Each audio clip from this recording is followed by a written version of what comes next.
عايز اتكلم موضوع خاص بالسادة المحامين المحترمين.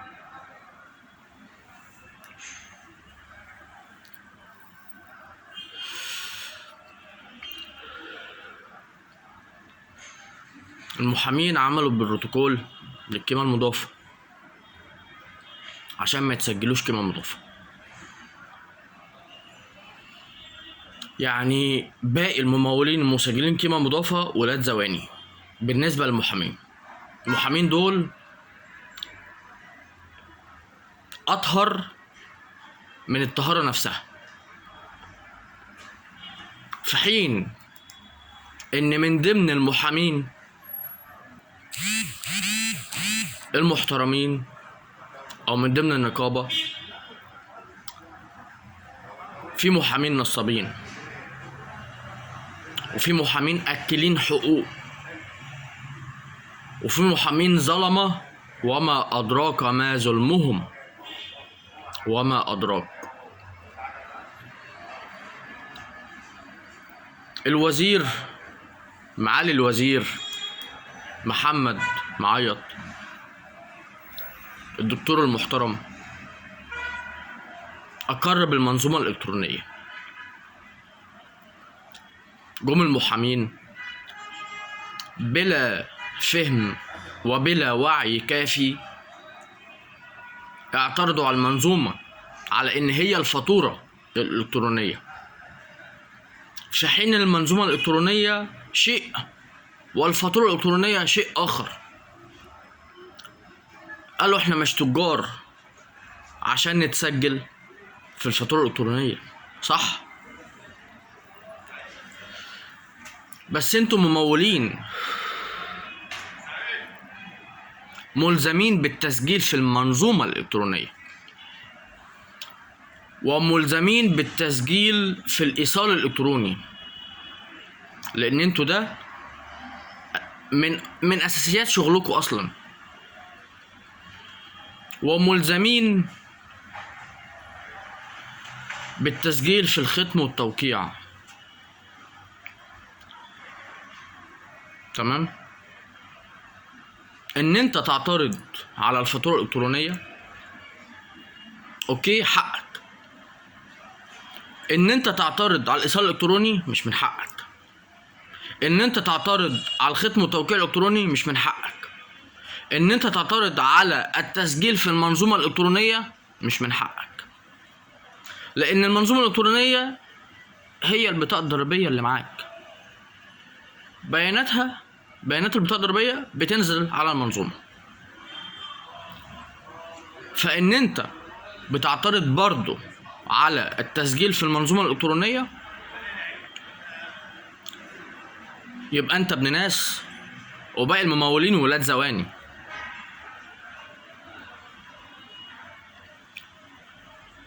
لما المستشار المرحوم فريد الديب طلع وقال، الله يرحمه حسين ليه، راجل محترم جدا، الله أكبر عليه، وكان موسوعة في القانون الجنائي، الله أكبر عليه. طلع وقال إن أنا مش عشان بترافع عن قاتل أبقى أنا قتلت، ولا تاجر مخدرات أبقى أنا تاجرت في المخدرات. ده شغلي وأنا بنفذ شغلي. في شباب كتير جدا خارجين بيتخرجوا من حقوق ما بيشتغلوش فيها كمحامين، لأن معروف عندهم عن بعض الشباب إن مهنة المحاماة مهنة لا مؤاخذة نكسة، لأنها بتدافع عن الباطل أكتر ما بتدافع عن الحق. اللي بيترافعوا عن تجار المخدرات، واللي بيترافعوا عن الدعارة، واللي بيترافعوا عن قتالين القتلة، واللي بيترافعوا عن اللي اغتصبوا، واللي بيترافعوا عن المتحرشين، واللي بيترافعوا عن النصابين، واللي بيترافعوا عن. وطبعا في فعلا محامين كتير جدا نصابين وحرامية وأكلين حقوق وبيدعوا الطهارة. تمام. كتير جدا كمان، مش 1 2 3 5 10 100 200، لا كتير، يعني آلاف من المحامين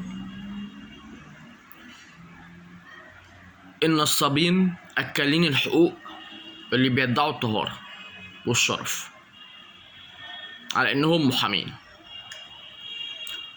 إزاي ينقابة المحامين يبقى لسه عيل متخرج لسه في اللفة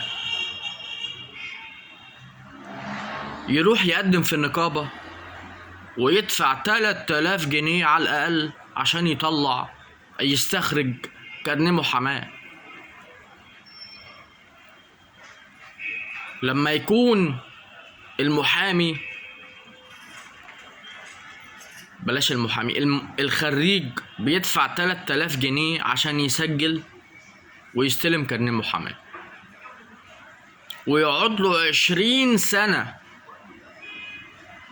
يتدرب على المحاماة، وبعد 20 سنة مرتبه يوصل ل5000 جنيه يبقى محامي استئناف، سواء بقى معاه دبلومة، معاه ماجستير، خد الدكتوراه. ليه العذاب ده؟ ليه الافتراء ده؟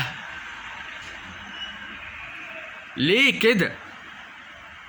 انا عايز افهم ليه الافتراء ده.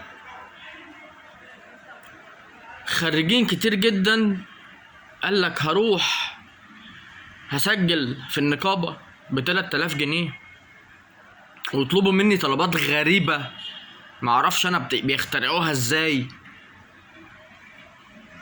واجي في الشهر اقبض 500 جنيه ولا 1000 ولا 1200 جنيه اقصاها، ماشي، اللي هو الحد الادنى الاجور، واصرفهم مواصلات واصرف زيادة عليهم مواصلات عشان اتعلم. طز في المحاماة. انا اشتغل اي حاجة تانية ب4000 ب5000 ب6000 ب10000 في الشهر، ومدة العمل 8 ساعات والدنيا زي الفل. ليه اتعذب في المحاكم والنيابات وقضايا واتعامل مع ضباط الشرطة واتبهدل بهدلة العمر عشان 1200 في الشهر ملهمش لازمة، ولا 5000 في الشهر ملهمش لازمة؟ النهاردة ال5000 بعد التعويم الرابع للجنيه عاملين كام؟ ولا حاجة. النهاردة مرتب 5000 جنيه لشخص عازب ما يعملوش معاه حاجة، ما يكفوش اصلا اسبوعين في الشهر، غير بقى اللي هو عايش على السميت والدق ممكن يكفوه، غير كده استحالة استحالة استحالة. شعب مصر مش محتاج حكومة تدير البلد عشان تحسن وضعها وبس، لا، ده محتاج ان كل مواطن مصري يحسن من نفسه ويطور من نفسه عشان البلد دي تبقى فوق.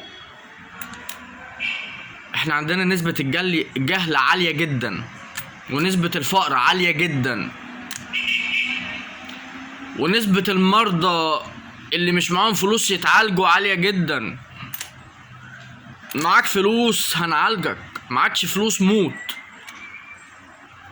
معاك فلوس هتاكل، معاكش فلوس هتموت، معاك فلوس تعيش، معاكش فلوس هتموت. احنا للأسف الشديد الرحمة على وشك الانقراض، الأخلاق على وشك الانقراض.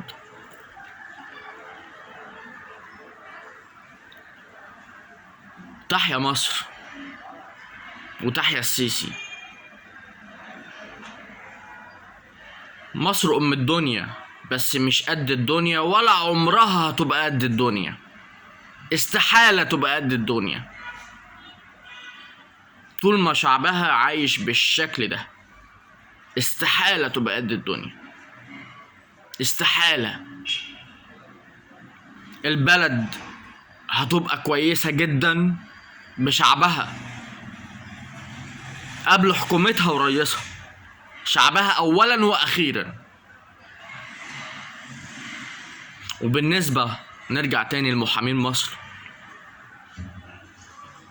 اللي شايفين نفسهم قوي وباقي الشعب زواني ولاد زواني، او باقي الممولين زواني ولاد زواني، لا، يا كلنا على الحلوة يا كلنا على المرة، يا كلنا نسجل في القيمة المضافة يا كلنا ما نسجلش. والمحامين ما بيدفعوش ضرايب جنيه واحد، جنيه واحد ما بيدفعوش ضرايب. على فكرة قليل قوي قوي قوي لما تلاقي محامي دافع ضرايب. المحامين شايفين نفسهم زيادة عن اللزوم. ماشي. المحامين بيقارنوا نفسهم بناس او بفئة ما ينفعش المقارنة بيهم. انا عن نفسي